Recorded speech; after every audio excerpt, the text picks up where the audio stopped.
Ça va bien? Ça vient d'enchanter, oui, merci. Ça va bien?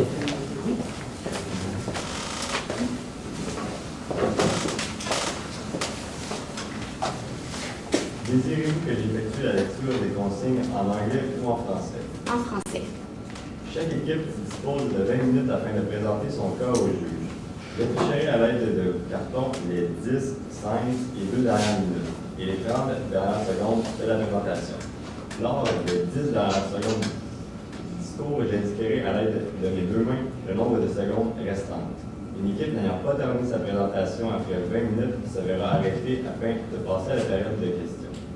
Une période de questions d'une durée maximale de 5 minutes est allouée au jury à la fin de la présentation. Je tiens à rappeler au jury qu'il est obligatoire de poser au moins une question lors de cette période. J'inviterai maintenant les juges à se présenter et vous pourrez ensuite débuter. Bonjour à vous trois. Mon nom c'est Sabrina Lapierre. Je suis professionnelle senior en fiscalité chez Ernst & Young ici à Dieppe. Je suis une ancienne de l'Université de Moncton en comptabilité. Par la suite, j'ai complété ma maîtrise à Sherbrooke. J'ai été impliquée dans les jeux du commerce quand j'étais étudiante. Donc, je sais un peu ce que vous vivez ce matin. J'ai hâte de voir votre présentation. Puis, ça me fait plaisir d'être ici pour l'avoir. Merci. Pauline Baudreau, je suis chef d'équipe senior chez Ernst & Young ici en Ville-de-Dieppe. Ça fait que je vais vous souhaiter bonne chance pour les bonnes présentations. C'est Pierre Leblanc, je suis chef d'équipe en fiscalité chez Boudreau Albert Savoie, une firme locale ici à Dieppe. Aussi ancien de l'Université de Moncton, donc j'ai participé aussi au jeu du commerce. Fait que je vous souhaite une bonne présentation. Merci. Alors, bonjour Madame la bricoleuse. Aujourd'hui, notre équipe de fiscalité est ici présente pour vous aider à faire toutes les opérations fiscales que vous voulez. Il y en a plusieurs, que vous avez une en particulier là, qui est votre vente de votre société.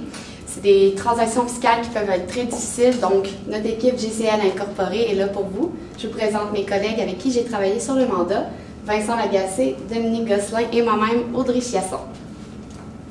Donc pour le mandat, premièrement, on est ici pour vous proposer une planification fiscale qui va vous permettre de vendre votre entreprise à Fishnet, votre entreprise qui est Aqua Incorporée.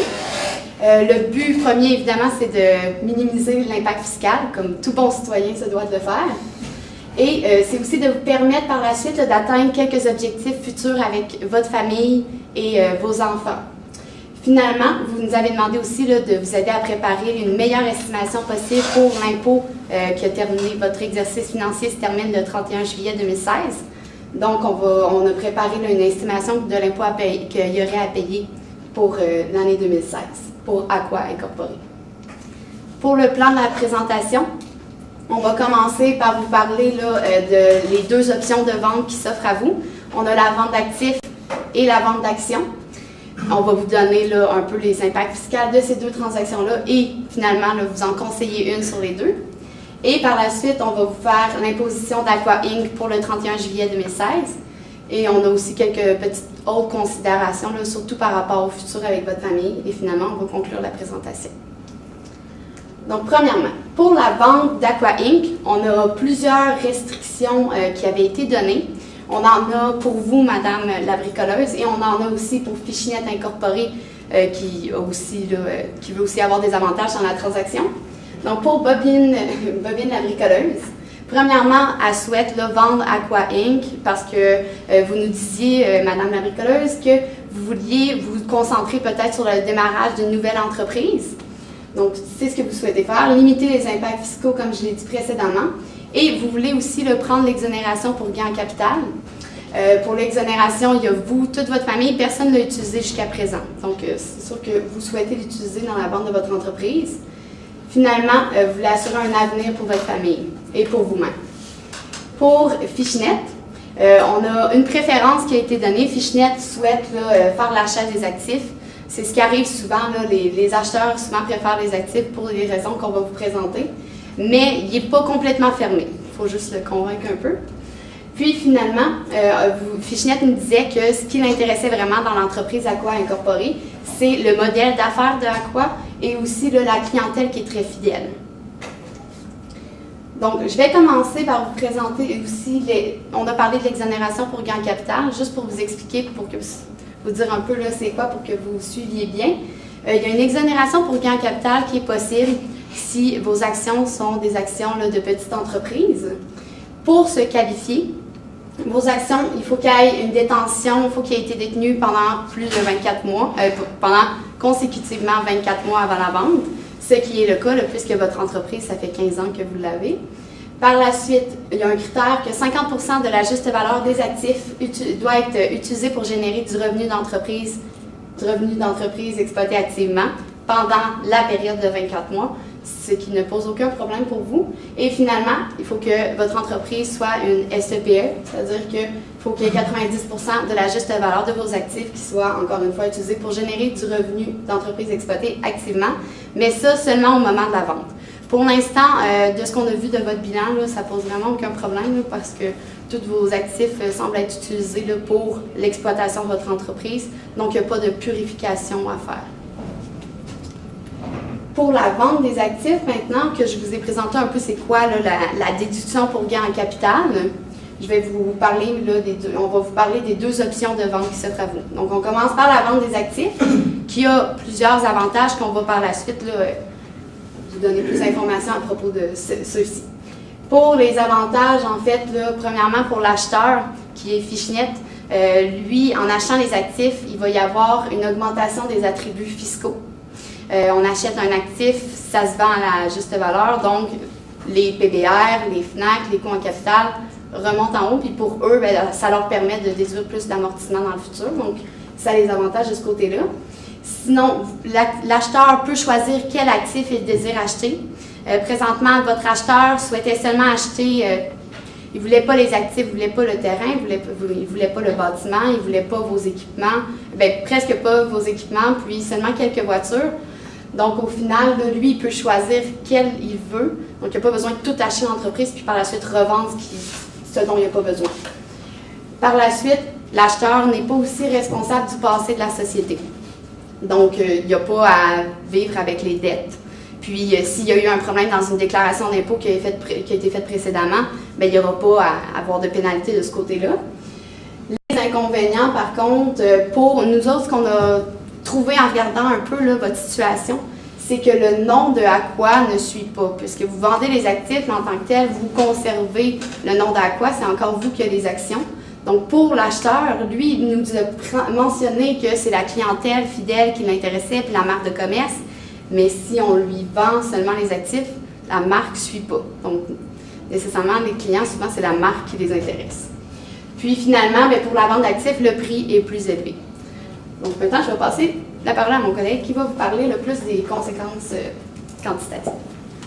On va vraiment poursuivre avec les conséquences fiscales. Avec la vente d'actifs, les étapes qu'on va suivre, c'est qu'on va tout simplement vendre tous les actifs. Même si Fishnet ne désire pas acheter tous les actifs, les autres actifs, on ne les gardera pas, on va tout simplement les vendre à un autre tiers.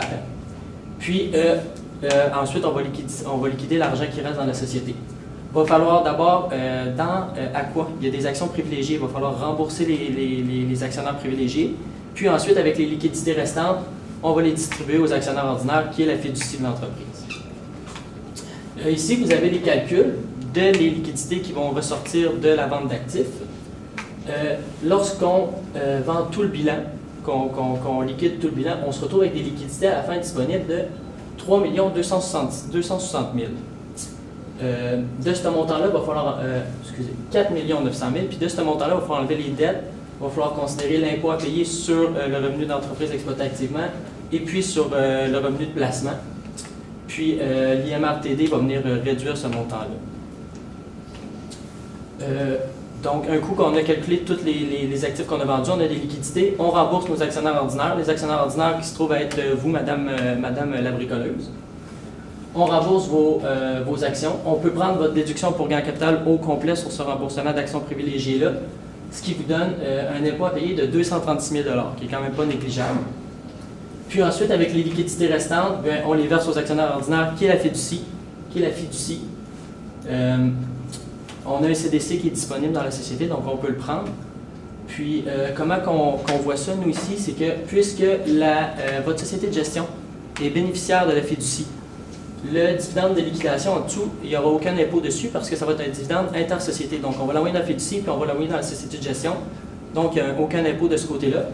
Pour ce qui est du dividende CDC, vous pouvez l'envoyer aux actionnaires que vous voulez, aux bénéficiaires que vous voulez. Donc, vous pouvez vous le donner à vous complet. Vous pouvez en donner à vos enfants, à votre mari. De ce côté-là, c'est vous qui voyez. Donc, au final, avec la vente d'actifs, on se retrouve avec des liquidités de 3 millions net dans vos poches. On va poursuivre avec la vente des actions.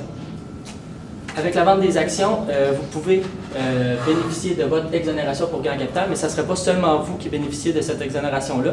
On pourrait faire profiter plusieurs membres de votre famille de cette exonération-là. Un point très, très, très important, c'est que le nom de la société va suivre. Donc, s'ils achètent les actions, la clientèle va continuer d'aller chez Aqua s'ils continuent d'exploiter Aqua. Donc, comme ma collègue l'a dit, s'ils achètent juste les actifs, les clients ne sont pas forcés de continuer d'aller chez Fishnet. Ils peuvent aller chez un autre concurrent si ça leur tente.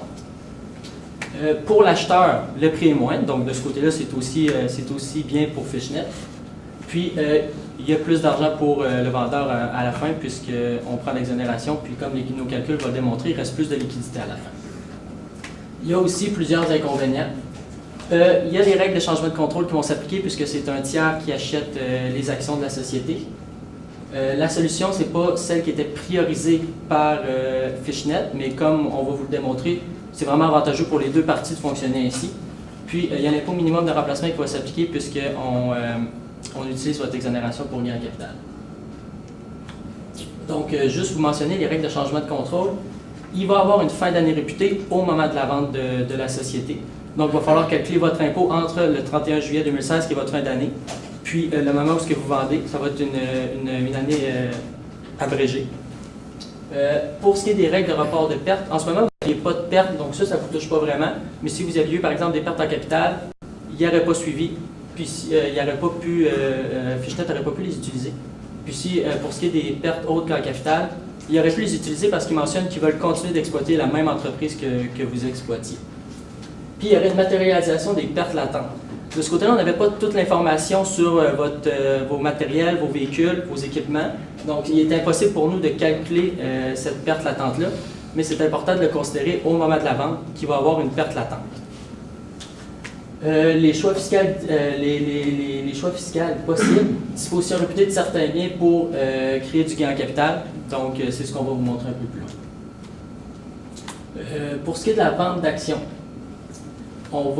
ici, c'est simplement l'évaluation de vos actions parce qu'il n'y avait pas un prix clair pour l'évaluation de vos actions. On a considéré qu'il valait environ 3 millions parce qu'on avait la valeur comptable des stocks, on n'avait pas la valeur, la juste valeur, donc au prix qu'elle allait se vendre. Donc de ce côté-là, on a fait une évaluation qui serait de 4 millions. Bien sûr, il faudrait que ça soit révisé. Un tiers externe, un évaluateur externe pour venir évaluer ça pour vous. Puis comment on va procéder pour la transaction? En fait, en ce moment, Madame Labricole, vous détenez des actions privilégiées dans Aqua. Donc, ce qu'on vous propose, c'est d'utiliser l'article 85 pour transférer ces actions-là dans votre société de gestion. Il faut faire attention ici, l'article 84.1 va s'appliquer. L'article 84.1, qu'est-ce qu'elle fait? C'est qu'elle elle vous restreint un peu ce que vous pouvez faire. Puis pourquoi qu'elle s'applique? Parce que votre société de gestion, c'est un parti lié puisque vous la détenez à 100%. Puis elle va être rattachée ensuite à Aqua. Donc, le 84 points s'applique. Mais on va choisir une somme convenue qui est égale au PBR. Donc, en choisissant une somme convenue qui est égale au PBR, il n'y aura aucun impact fiscal de ce côté-là. Donc, on sauve ça. Ensuite, on va racheter les actions. Aqua va racheter les actions privilégiées détenues par la GESCO. Ça va créer un dividende réputé, mais puisque c'est un dividende intersociété, il n'y a aucun impôt sur ce dividende-là. Puis, elle va émettre un billet à payer, dans le fond, un billet à payer pour la gestion.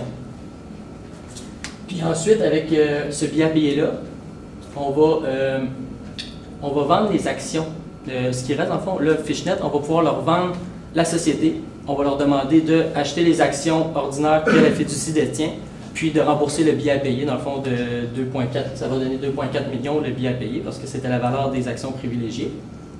Donc, en procédant ici, on va envoyer des liquidités libres d'impôt, 2 400 000 dans la gestion. Puis pour ce qui est du 1 600 000 qui reste, dans le fond, 4 millions moins 2 400 000, il reste 1 600 000 de valeur pour les actionnaires ordinaires.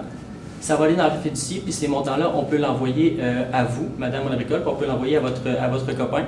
Comme ça, on bénéficierait de votre exonération à vous deux. Donc, il n'y aurait aucun impôt à payer lié à la transaction sur ces montants-là.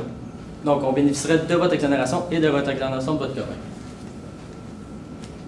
Les autres considérations qui sont importantes à considérer, c'est qu'il va y avoir l'impôt minimum de remplacement qui va s'appliquer. L'impôt minimum, c'est puisqu'on utilise votre exonération pour gain en capital au complet, c'est un impôt temporaire, c'est-à-dire qu'il va être remboursable sur les 7 prochaines années. Puisque en ce moment, vous comptez continuer de travailler, puis on veut utiliser l'exonération de votre copain, puis lui ici compte continuer de travailler, il ne devrait pas avoir de problème de ce côté-là. Votre copain gagne un salaire assez élevé, puis vous aussi, c'est assez correct pour aller rechercher cet impôt-là. Puis dans le fond, ça va être seulement la différence entre l'impôt minimum de remplacement puis votre impôt que vous payez selon votre salaire. La différence entre les deux, c'est ce qu'on va vous rembourser à Seriani pendant les 7 prochaines années. Si vous ne pensez pas gagner beaucoup de revenus dans les prochaines années, vous pourriez demander que Fishnet vous verse le montant sur plusieurs années. Comme ça, ça réduirait le gain en capital à chaque année, puis donc ça réduirait l'impact de l'impôt minimum de remplacement. Puis ça, c'est simplement pour vous montrer qu'à la suite de l'article 85 que je vous ai proposé, la structure ressemblerait à ça, puis ensuite, il y aurait le rachat par Aqua des actions privilégiées, puis la vente de la société. Donc, je vais laisser mon collègue Vincent continuer avec la suite. Donc, vous nous avez demandé de calculer l'impôt pour votre société Aqua Inc. pour l'année 2016. Donc, on a quelques rajustements à faire, en fait, dans les états financiers qu'on a présentement. Donc, il y avait des frais de publicité et de promotion, un don de 10 000 à la sclérose latérale amyotrophique, qui est un organisme de bienfaisance reconnu. Donc, vous pouvez le déduire dans votre revenu imposable. Ensuite, il y a la publicité de 5 000 pour la compétition du Comité des Jeux du commerce 2017. Ça pourrait être déductible comme des frais de publicité, en fait, justement, puisque vous voulez vous faire connaître aux Jeux du commerce. Pour l'assurance vie, généralement, c'est non déductible. Par contre, dans ce cas-ci, elle serait déductible puisque c'était pour garantir un prêt qui était pour gagner du revenu d'entreprise. Pour ce qui est des frais de représentation, donc, il y avait 87 000 qui c'était des frais de repas. Et puis, donc, ces frais de repas-là sont déductibles à 50 %. Donc, il y aurait 43 500 qu'il faudrait rajouter au revenu imposable. En ce qui concerne les frais de congrès, en fait, généralement, sont déductibles si le congrès a lieu sur un territoire qui est desservi par votre entreprise. Là, on n'avait pas d'informations si vous faisiez des ventes à l'international, oui ou non, si vous étiez seulement au Canada, seulement au Nouveau-Brunswick. Donc, à ce moment-là, on n'est pas certain si le 4 000 pourrait être déduit au complet.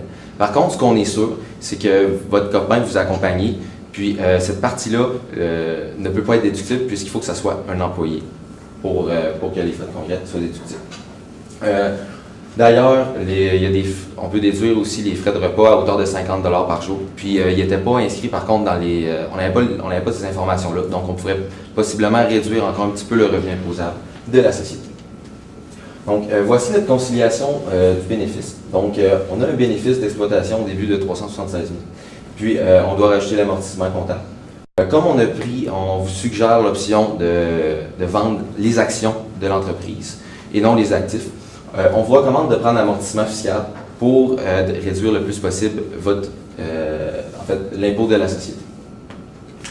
Donc ensuite, c'est tous les rajustements, je vous ai déjà parlé ultérieurement. Ce qui donnerait un impôt de 68 679 $. Donc, quelques autres considérations que vous nous aviez parlé, puis nous, on aimerait ça vous soulever. En fait, vous avez des enfants, vous voulez que leur avenir soit assuré, qu'ils aillent possiblement aux études. Donc, on vous suggère d'investir, de contribuer en fait au régime enregistré d'épargne études de vos 3 enfants. Ça vous permettrait c'est à l'abri de l'impôt, jusqu'à temps qu'ils le sortent. Et puis, vous pourriez avoir aussi les subventions pour le gouvernement fédéral à hauteur de 20 %. Donc, c'est pratiquement le meilleur placement que vous pouvez faire présentement avec les taux d'intérêt qu'on a maintenant. Ensuite, il faudrait aussi possiblement préparer votre testament parce que vous voulez vous assurer que vos enfants bénéficient ultérieurement, en fond, pour qu'ils soient bien là, plus tard dans votre vie. Donc, en préparant le testament, on s'assure qu'eux, ils vont recevoir ce que vous voulez qu'ils reçoivent. Aussi, pour le démarrage de la nouvelle société, donc il va falloir qu'on voit si on l'incorpore, si on fait une entreprise aussi. Ça, par contre, il va falloir revenir le voir un petit peu plus tard quand on va avoir plus d'informations. Là-dessus, je vais passer la parole à ma collègue. Donc, en conclure là, sur ce qu'on vous a présenté aujourd'hui, nous, ce qu'on vous propose vraiment, là, c'est la vente d'actions, en fait, là, surtout. On pense que ce ne serait pas si difficile que ça, en fait, de vraiment convaincre l'acheteur de Fishnet. Ce serait très possible, là, vu justement ce qu'on vous disait par rapport à la marque, à la clientèle fidèle. Puis pour lui, le prix d'achat aussi, il y a quand même une assez bonne différence, mais avec les avantages qu'on vous a proposés, ce serait vraiment l'option principale. Par la suite, mon collègue a aussi dit, il a dit là, que la transaction avait lieu au 31 juillet 2016, mais en fait, là, on est au 22 octobre 2016. Puis, ce qu'on vous conseillait un peu, là, c'est de retarder le plus possible la date de la transaction.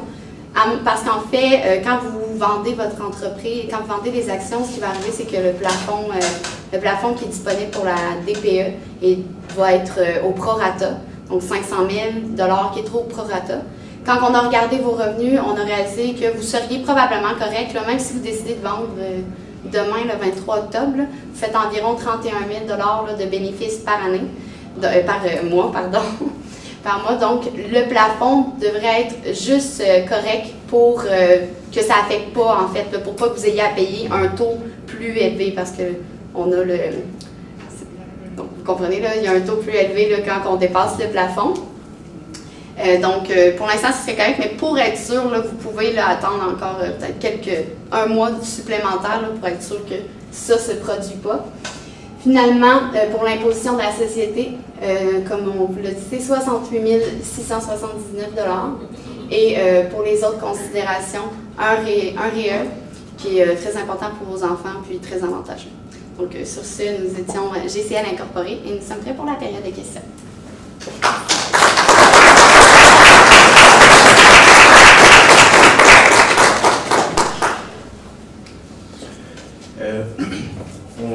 Dans les faits, ça disait que Fishnet n'est pas intéressé d'acheter tous les actifs, mais là, vous voulez quand même vendre les actions.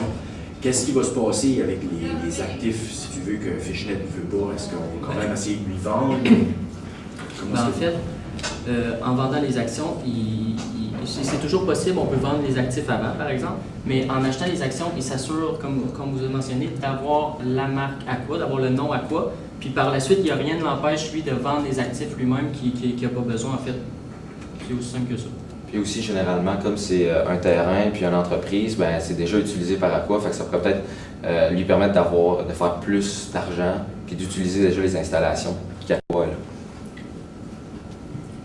Puis on avait mentionné aussi là, qu'on était intéressé de peut-être poursuivre de nouvelles activités, là, de continuer de se lancer en affaires. Justement, si on regarde nos actifs, qu'on seulement nos actions, est-ce que vous avez de quoi à proposer pour qu'on pourrait-tu garder les actifs, les utiliser dans une nouvelle entreprise? Est-ce que ce serait un choix intéressant de les garder pour nous ou qu'on va avec une vente routière? Si ces actifs-là seraient intéressants pour vous, si vous pensez que vous les utiliseriez pour votre nouvelle entreprise, ça serait possible de les transférer dans votre société de gestion sans impact fiscal. On aurait juste à faire un rachat croisé, en fait, puis il n'y aurait aucun impact fiscal, il n'y aurait pas d'impôt à payer. Ce serait simplement un transfert, un roulement de ces actifs-là dans votre société de gestion, si vous voulez les conserver. Donc, aucun impôt. Aucun impôt si on utilise la méthode de rachat croisé. Cool. Ensuite, une autre petite question que j'avais pour vous. J'ai vu qu'on attribuait comme 1,6 million sur nos actions ordinaires en valeur. Si on était capable d'attribuer plus de valeur aux actions ordinaires pour générer un gain qui serait plus élevé, est-ce qu'on serait à ce moment-là capable de bénéficier de l'exemption pour gain en capital de nos enfants? Ou parce que là, j'ai compris qu'on allait prendre celle de Bobine et celle de son mari. Est-ce que c'est éventuellement possible de toucher celle des enfants ou si on y touche tout simplement pas du tout? En fait, oui, c'est possible de l'utiliser. Par contre, on vous a suggéré cette solution-là parce que l'impôt minimum de remplacement s'applique comme vos enfants, ils ne gagnent pas de revenus, ça va être difficile de récupérer l'impôt minimum de remplacement.